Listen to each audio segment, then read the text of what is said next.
Attitudes and being a good influence. We know what we say and do impacts our futures, whether there are consequences to those actions or if they positively impact those around you. There's a mark you leave. The little things accumulate and they become the impression people get from you, and these impressions can determine something as small as your friend group or even as big as your future career. Imagine two people in this scenario. Person A has an extremely negative outlook about the world, life, and even themselves. They're sometimes selfish, intimidating, and have a hard time accepting new challenges. They find it difficult to adapt to the world around them because they don't believe in themselves or others to find change, and they're stuck in a cycle of complaining. Their only friends might be this way too, where there's no encouragement from any members in the group. It's a cloud of negativity that can essentially pollute your brain when you're in it for too long. It's also hard for them to find friends, and people might avoid them, not for personal issues, but maybe because they know that their friendship wouldn't work if someone was so stubborn and unhappy with what they had. Person B is very positive about life. They're extremely well-versed and confident, and their positivity spreads onto those around them, and they attract many friends and acquaintances. They have good energy and always lift people up around them.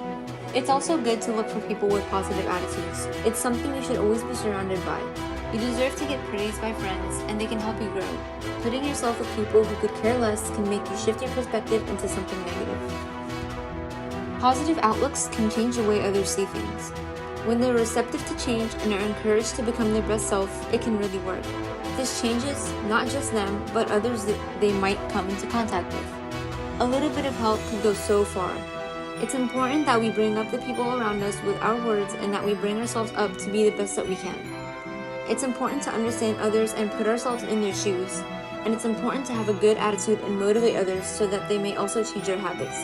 Be the emotional support for people you know and allow them to trust you. Later on in life, I found a friend who shared many common interests with me.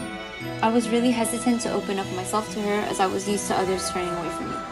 This friend, with her positive attitude, completely turned me around, and I still thank her to this day for always encouraging me to put myself out there.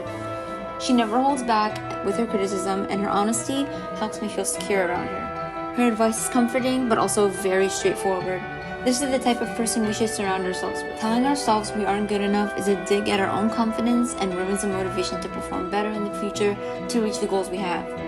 Telling people to stay in their lanes leaves you with a narrow perspective on life. We all know the expression that sharing is caring. It doesn't have to be sharing physical objects like gifts or food or other materialistic things, but we can definitely benefit from sharing ideas and experiences through our gestures and our attitudes. So how do you want to experience life? The choice is yours as you drive along the path of life, and it's up to you which exit you want to take. There's no easy way out. You just have to surround yourself and others with what will make it easier as you go.